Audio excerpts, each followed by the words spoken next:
This is Writers on Film, the only podcast dedicated to books on cinema.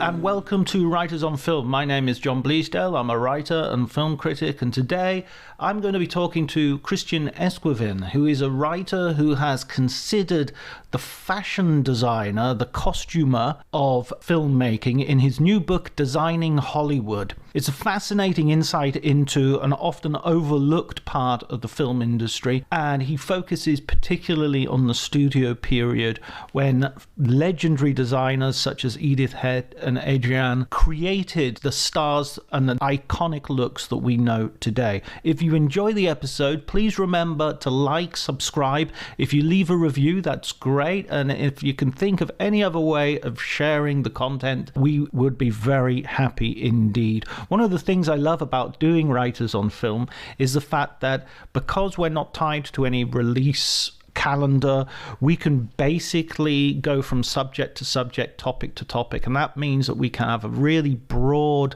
look at cinema in all its workings. So today it's a real delight to look at costume design. I would say I haven't really considered much prior to reading Christian's book, so this is a really informative episode and one that was a lot of fun to produce. I hope you enjoy it.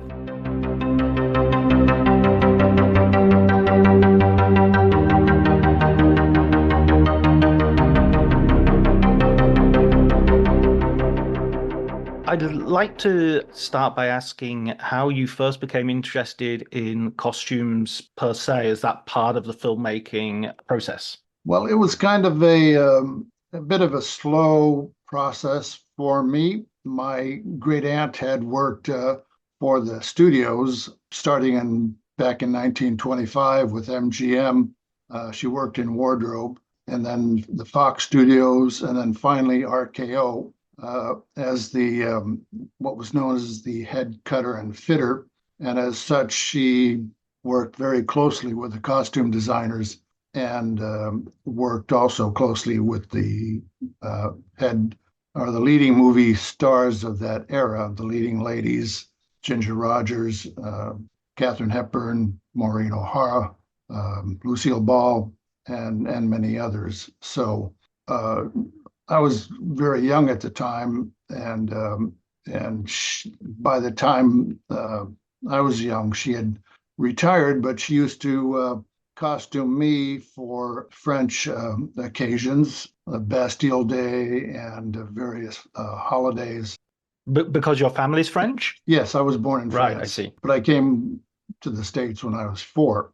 But anyway, that's kind of an aside. But after she passed, I inherited many of her photographs and costume design sketches. And although she had told me some stories, it was mainly in researching who those people were and what movies they came from that I became interested in the whole background story. And one thing led to another, and I started collecting costume design sketches on my own, and then got interested through another acquaintance about Adrian. He was one of the best of the costume designers, and I wrote a book about him, and then this other book, which was broadly about all of the others that I became interested in also. The sense I got from reading your book that it's almost like an act of justice as well, that especially at the very beginning of the industry, you make a point repeatedly that they're not credited. You know, there comes a point where you sort of get in the chapter where you're saying, finally they get credited. This is the first one to start getting screen credit, or this is the first time this particular designer gets a screen credit. Yes, and that was my aim, not only to record some of the designers that got little credit and are not well known, but especially the wardrobe people. In the first several decades, they got no credit on screen, and even when they're photographed with a costume designer and a famous movie star, they usually on the back of the photograph have a snipe, it's called, or it's actually printed on the back of the photograph. Here's a costume designer X, and here's a famous movie star Y, and they'll show somebody from the wardrobe department, and it gives no name for them. So even the photograph with their image, they don't even say who it is most of the time, let alone a credit on the screen. Nowadays, of course, they do. They even name caterers and chauffeurs and personal assistants and everybody, absolutely everybody who has anything to do in movie making now. But for the first several decades, they did not. So I wanted to try to ferret out some of these wardrobe assistants, wardrobe ladies, they were all often called. Now they're usually called costumers or costume assistants, let alone the more important people, like the cutters and fitters, and also the talented, skilled labor, beaters, embroiderers, and a whole host of people in the background that produced all of these costumes that we see and appreciate on film. There's a real sense as well. I love that you include all that information because and you tell all those stories because often a studio will vaunt the fact that it used 5,000 hundreds of handmade costumes, but that handmadeness, those hands belonged to people, and they were doing that as a highly skilled professionals that contributed to those films. Yes, and they even used lace makers that they were hired to make from scratch a very detailed lace shawl or lace mantle or whatever it took. And same with embroidery, which in couture is a very expensive and labor-intensive process. The studios, the bigger ones, hired the people to do that. And most of what I cover here, in fact, almost all of it, is what was done as the so-called studio system.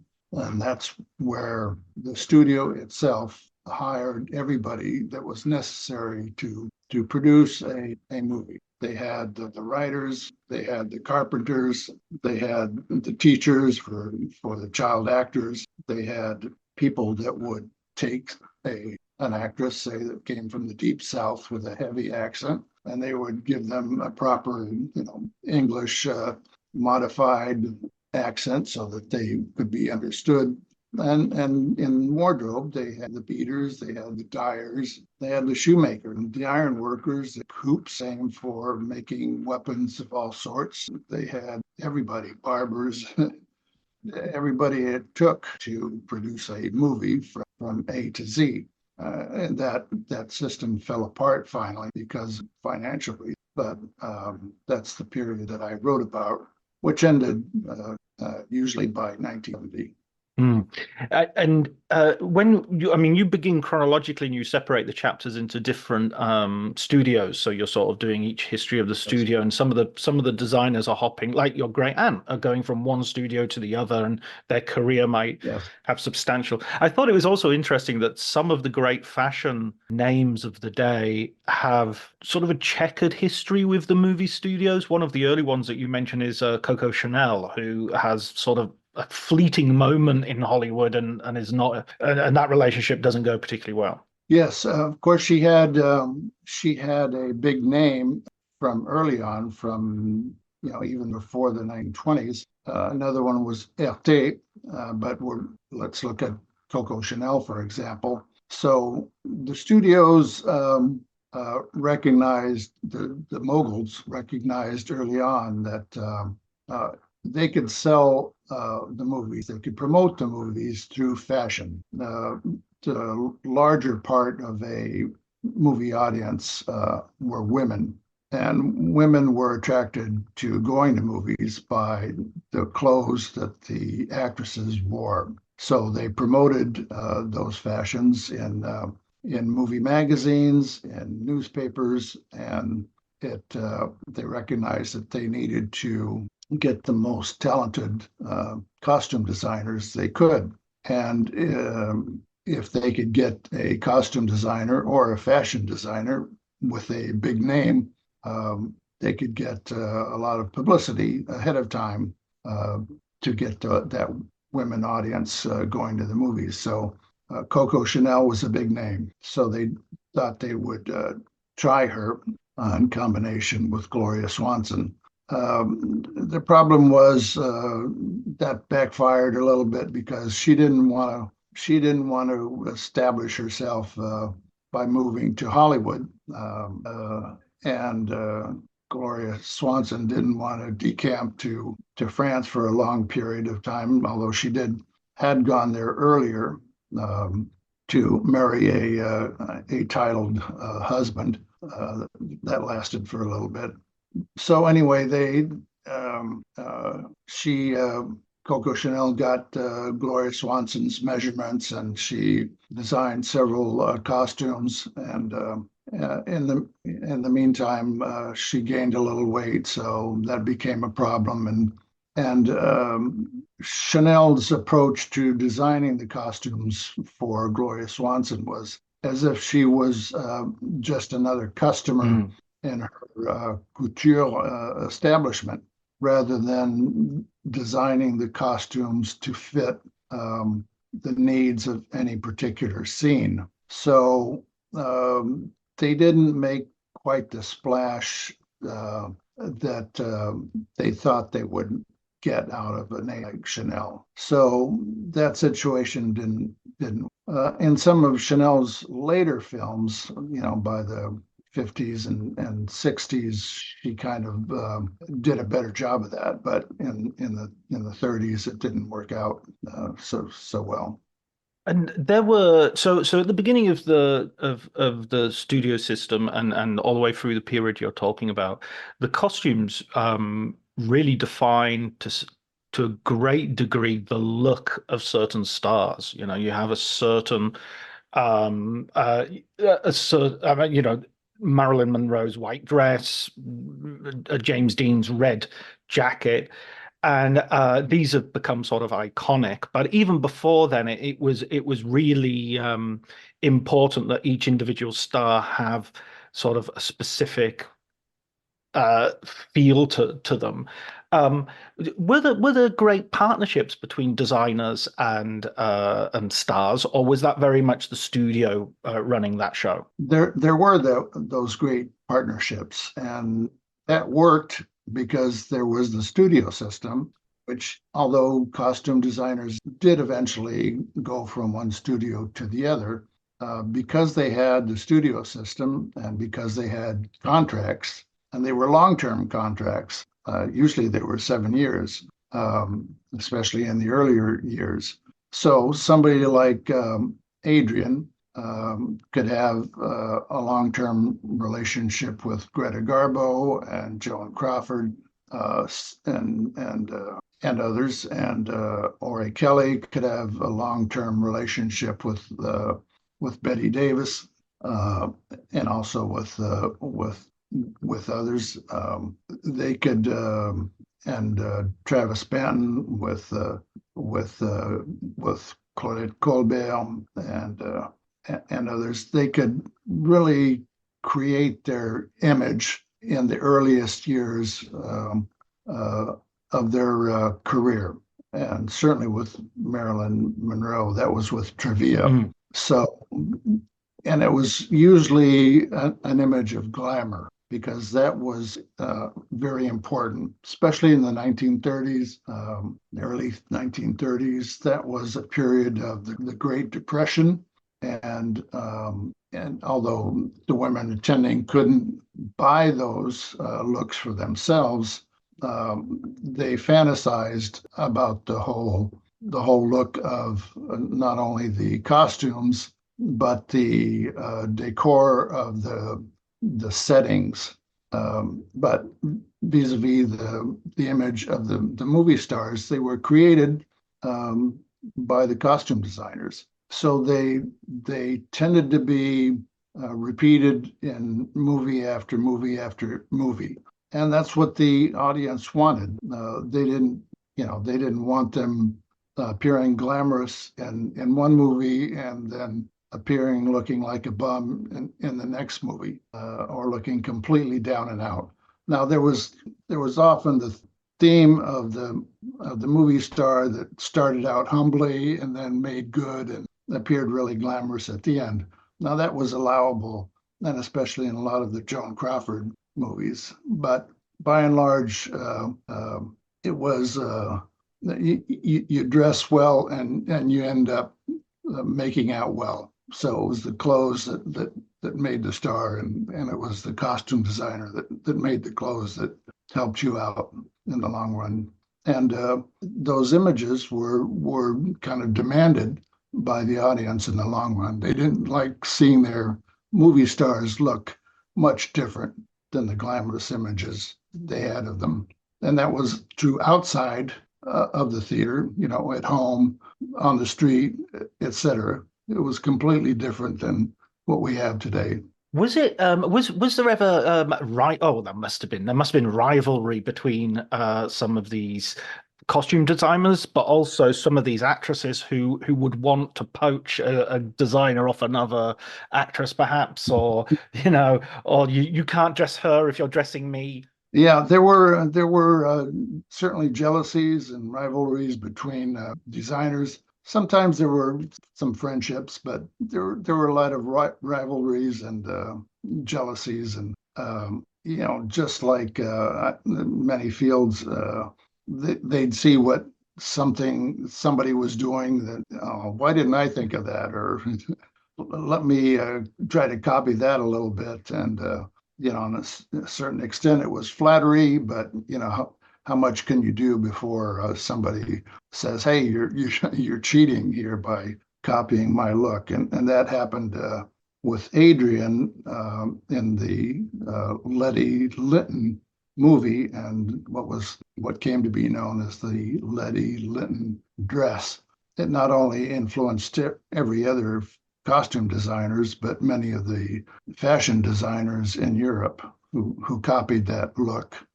Right, it's sort of victim of their own success. Yeah. And Helen Rose with her dress for Elizabeth Taylor, that cat on the hot tin roof, that cocktail dress came to be known as the cat dress.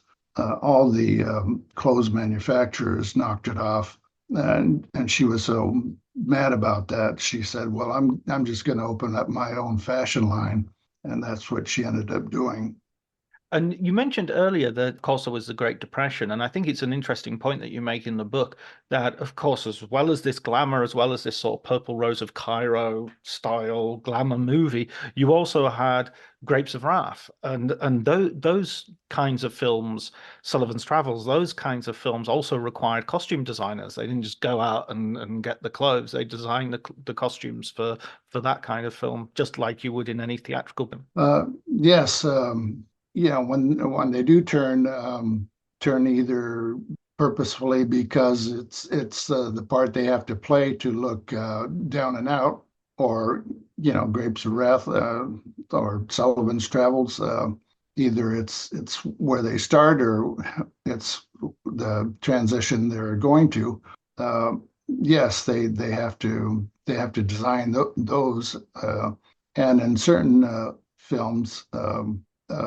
Costumes have to be aged also, because they can't appear to be brand new. So there's a whole art to aging costumes so that they appear like, certainly certain war movies, battlefield type military costumes have to be aged, etc. But there's an art to that as well. And every costume essentially has to fit the character and the scene. So that's where a designer starts. They have to read the screenplay. They have to break each scene down So where does it take place? When does it take place? What are the surroundings? What is the character doing? So the costume has to further the plot and further develop the character and the costume design. So a lot of that in the 30s was to enhance the look and the fashion interest of bringing women in, but that was for a certain period.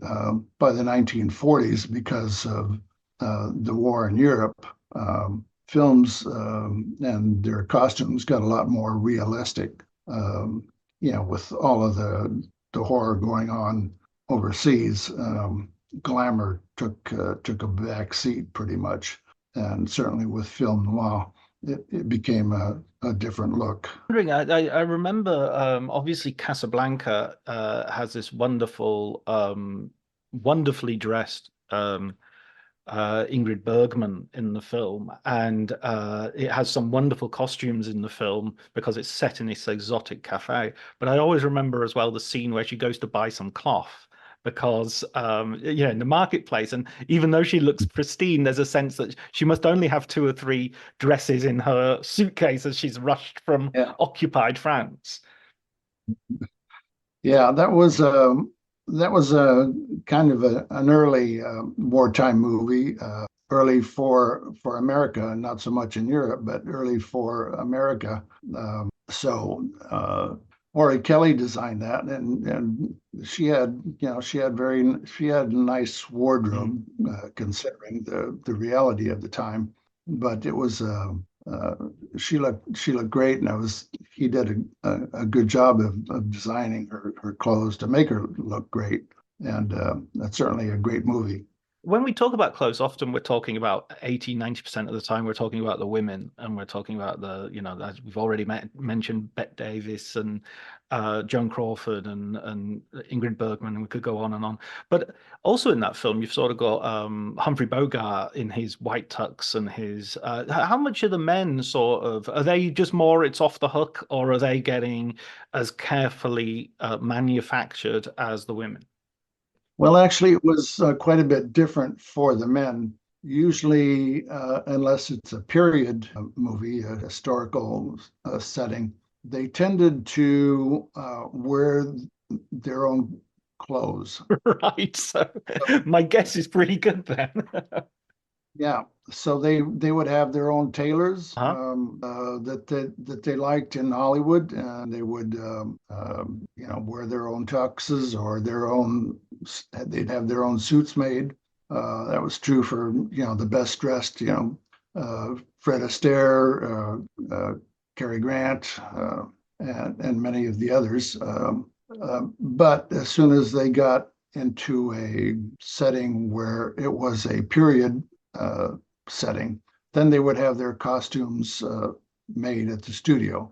And there were several designers that designed for men exclusively. Sometimes there'd be a designer that could dress for either men or women. There were a few of those, but there were specialists at designing for men. So obviously, all the biblical movies, the military movies, the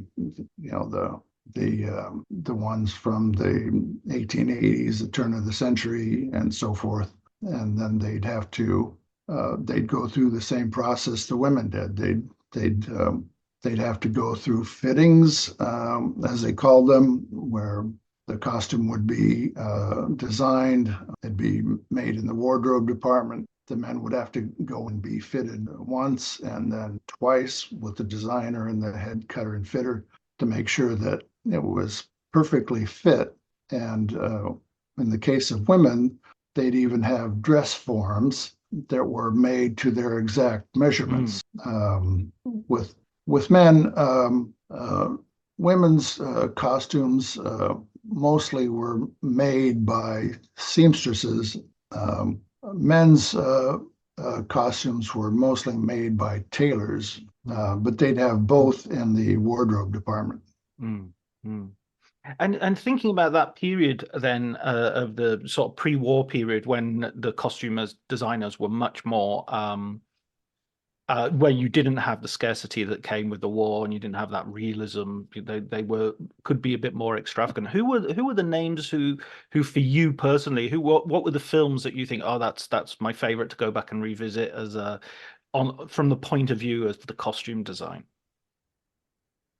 Well, there are so many. I really like My Man Godfrey. Mm, That was one that Travis Banton designed. Edith Head also did some of the costumes for that. Uh, at MGM, they did so many, and Paramount also. Adrian's films at MGM. The Greta Garbo movies, the ones in exotic settings like Mata Hari mm. with Greta Garbo. I mean, they were totally unrealistic as far as costumes, but uh, you just look at the how fabulous that's this one costume for Greta Garbo, and it's totally symbolic. It's made totally out of bugle beads, which they're just straight. They're not really shaped like the curved part of a bugle, but Mm. the straight or not rectangular because they're tubular shaped, but they're beads and they have to be sewn one after the other, and they were sewn even to make her pants. And above that, she has a split uh, top and skirt, completely embroidered with crystals and beads. So it looks like armor but the back is her back is totally exposed and it's backless. So here she's got this armor front, and as a spy, she's totally unprotected at the back. So it's so symbolic of her character as a spy who ends up, of course, being executed. And it's a black and white movie, but that whole piece was made out of gold, primarily bugle bead. And that's just one. There were so many fabulous movies coming out of MGM designed by Adrian, and at Paramount it was Travis Mm. Banton, and he did so many great costumes for Carole Lombard, again using bugle beads, which all had to be hand sewn together. But the advantage to those costumes were they really reflected the light, Mm. uh, and they were so heavy. They usually weighed about 35 pounds, but they were so heavy that they completely contoured the body. In the later 30s, after 35, there was censorship, so they couldn't really expose the body, but these costumes really brought out the shape of a woman's figure. Whereas, before 1934, they could expose a lot of it, which they did in the movies of the 20s, especially the silent movies. Mm. Uh, and that was completely different. A lot of the biblical movies uh, did that. And I had mentioned an anecdote for one of the actresses, Betty Blythe. She did a movie called the Queen of Sheba Mm. that came out in 1921, and she quipped that she could wear all all of her costumes in the movie at once, and she still wouldn't be able to keep warm.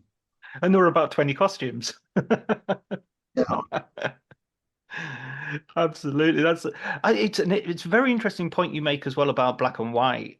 Because of course you have black and white, then you have the shift to color. I mean, were the black and white uh costumes, were there certain colors that they just couldn't use because it didn't show up well under the lights in black and white films? Were there certain colors or certain matches that they would, or did they just dress normally dress as you would for the naked eye, so to speak, and it would be okay? No, they'd usually have to test a little bit to see what worked and what didn't, because sometimes medium colored past. And by the way, they did design in color. The actors had to feel realistic in the costumes they wore. So they didn't want to wear, gray costumes or, uncolored costumes. They wanted, the real thing. So there's a still in my book of Katharine Hepburn as Mary of Scotland, and it's almost all in red and or burgundy, uh, for example, and it comes out, in various shades of gray or dark gray, but it's primarily a red and rich burgundy color. So they would often test, because some, depending on the particular color, it could come out really light or it could come out really dark. That famous movie Jezebel with Betty Davis, where she's supposedly makes a scandal when she shows up at a ball wearing a red gown, a red dress. So it has to appear like it's a red dress. So how do you do that in a black and white movie? So they had to play around with that, and the fabric that they chose was a bronze colored fabric. And with a little bit of imagination, you can, I mean, it does appear very different from all the other dresses at that ball. And what was another famous example? But anyway, they did have to both test, and on the other hand, I've got one of my great aunts kind of ledger books where she includes many fabric samples from black and white films from RKO, and they're all beautiful colors, beautiful pastel colors, rich burgundy colors, blues, greens. None of them are grays or blacks, or they couldn't use whites because they just reverberated the lights too much. So they'd have to use off or white. But when color turned up, when you started getting films in color, that must have that must have led to well, maybe not if they're costuming in color anyway. um it doesn't really change anything once they start filming in color, right? Well, the problem with color, the first color, not the first, but the early color came with Technicolor, and Technicolor was a corporation, and Technicolor used their own cameras. And Technicolor, if you use Technicolor, you use their cameras, and if you used them, they had their own consultant that went on the set and told them what colors they could use and what colors they couldn't use in costumes and set design, which was a real nuisance. David O. Selznick complained vociferously about that, and Gone with the Wind, for example. And so did Walter Plunkett, the costume designer. He said, you may as well have them design the costumes, because they kept saying, well, you can't use this color and you can't use that color. And so, yeah, it became an issue as to what color you could use and couldn't use, because you had to go through Technicolor, get their approval. And white was definitely a no go, because they had to use so much high intensity lighting that it just glowed, reverberated, if it was pure white. Right. Yeah. It's this is an impossible question, I know, but I'm going to ask it anyway because I think impossible questions get some interesting answers. Who do you think is the best dressed star of that period for you? Who's the one that you think, oh, they're always they match their clothes. The clothes are always well designed for them. Well, there would be several, but Mm. I think one of my favorites is Loretta Young. Yeah, she was always she moved around to several different studios, but she always managed to be very well dressed, whatever studio she went to, in whatever film. And she had an excellent figure. Uh, Earl Lewick, who dressed her early, very early, at First National, which was bought out early by Warner Brothers, said she had a better figure than Jean Harlow, Wow. who was known to have a great figure. And as we go on into sort of we come up, we're heading towards the end of the studio era. You start getting people who are dressing more realistically to some degree. You mentioned in the book as well that I mentioned it earlier, James Dean's famous sort of red jacket from Rebel Without a Cause. That I think Yeah, it's a story that he, oh, I got it from a shop and the designer says no, I bought this nylon especially and I made it. yeah, Uh, yeah, but there is this sense that people are wearing more. Yeah, I don't know, Marlon Brando and his t-shirts. There's this yeah. fashion is changing, and designers have to keep up with that. Yeah. Well, definitely there was, different things happening. Certainly more of a street look, because that's what the plot Hmm. demanded. That's one thing. But there's also a loss of income by the late 50s because of the two things. One, television is getting a presence in the home, so more people are staying at home watching television.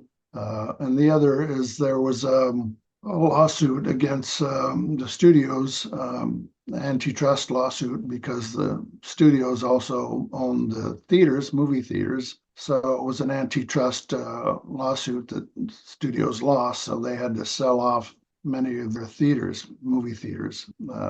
And there was a whole scheme about, the theaters had to play their studio productions. A little bit complicated, but so they lost revenues from both of those things happening in the 50s. So less revenue, less ability to have the studio system working.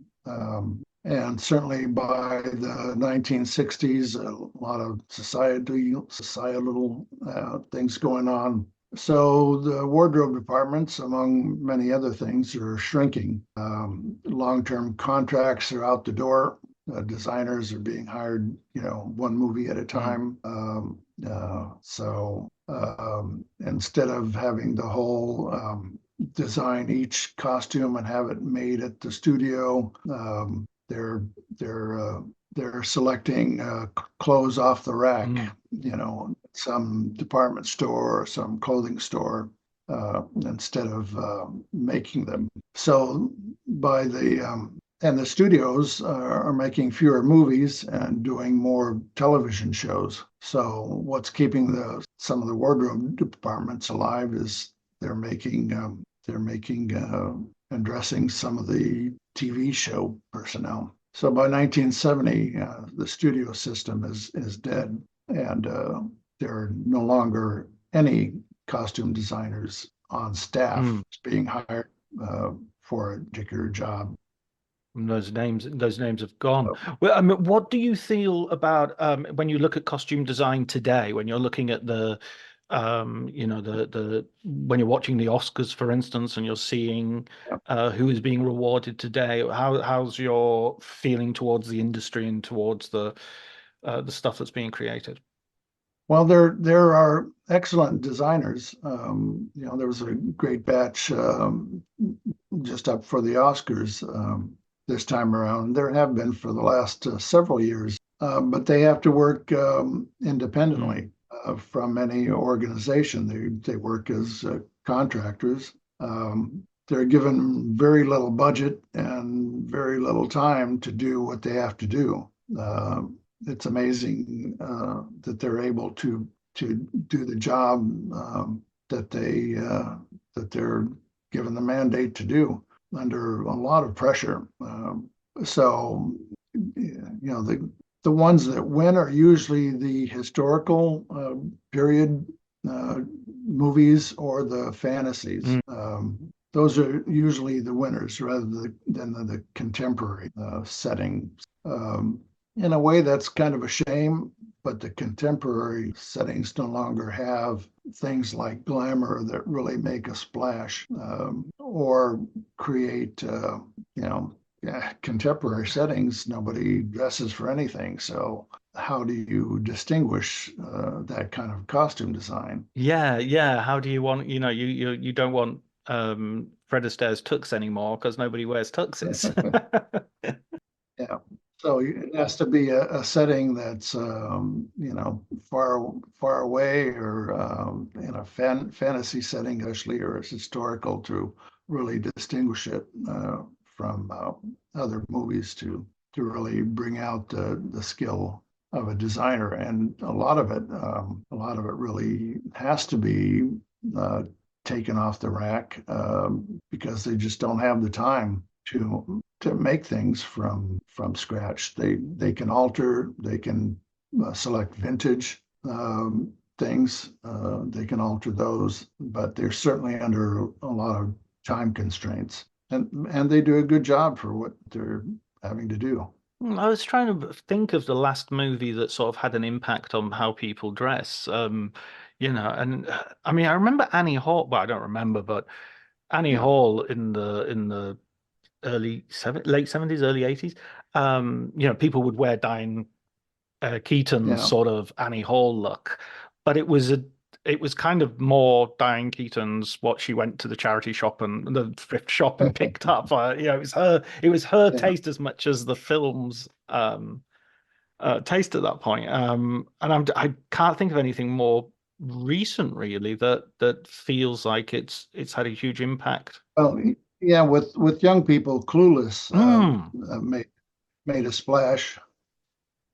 Yeah, Yeah, that's a very good example. Yeah, there's got to be some high school movies that probably did. Yeah, yeah, yeah. yeah. There's an example where I'm out of touch. Clueless, one of my favorite films of recent years. Well, recent years. My God, I bet that's 20 years old. Yeah, time Oh, flies. don't tell me about it, brother.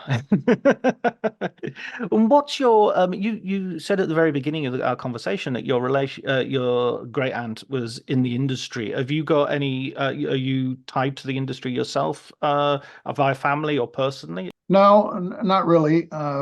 Locally, I'm on the board of directors of the Coronado Island Film Hmm. Festival. So I do film festival stuff, but I don't have any ties to the movie business at Oh, all. Coronado Island though, some like it hot. That's Yeah, there's our yeah. that hotel where Tony Curtis, nobody speaks like that with Marilyn Monroe. Yeah, actually, because of two things: the Hotel del Coronado and the Naval Air Base here in Coronado. Both of those drew a lot of movie making to Coronado. Rudolph Valentino came to make a movie here back in the early 1919, late 19 Right. teens, and many others came to make movies with the Hotel Del as a setting. And then the first book about naval aviation took place at North Island here. Was a silent movie that was shot at North Island, Mm. and a lot of World War II movies were shot at North Island, and Top Gun, both versions had scenes there. So Coronado has a pretty long history with filmmaking. I've swam in the beach and I've been to the hotel briefly to use their bathroom. I've Yeah, yeah, no, it's a lovely place. I love that. And I've driven past the Air Force base. I think actually I remember stopping somewhere. We were on our way up the main motorway that runs up to Los Angeles, and no, it was past Los Angeles towards San Francisco, and we stopped at we went off the interstate and we stopped at a diner, and it was just breeze blocks and military personnel, and it was best food I had actually. It was really delicious, but it's just this very ordinary diner in the off the road. yeah. Listen, Christian, one final question before I let you go, and that is there a film book you could recommend for our listeners? I always ask for a recommendation. Yes, of course, there's so many great ones, but I think if I had to pick one book to read, it's David Thompson's The Whole Equation: A History of Hollywood. Right. And of course, he's an excellent writer. This one was published in, I think, 2004. So it covers the earlier Hollywood history. Nowadays, it's just as far as what's going on is kind of a total mess. But if you want to read one book to understand how he calls it the whole equation, how all aspects of Hollywood movie making worked. That's the book to read. He takes either movie stars or directors or movie moguls and looks at distribution, exhibition, the finance, so that you can understand all aspects of how everything's interconnected and how it all worked to how the whole system worked in the movie making industry. So it's really a unique way that he approached that book, so you can understand really all the inner workings of Hollywood, and it's quite unique, I thought, in that sense. I've read a lot of David Thompson books. I haven't read that one, so that's one I'm going to put right on my list. The Great Equation. The whole equation. Equation. The whole equation. There you go. Definitely have to write it down now. Thank you so much, Christian. It's been wonderful talking to you. It's been my pleasure. Thank you for having me.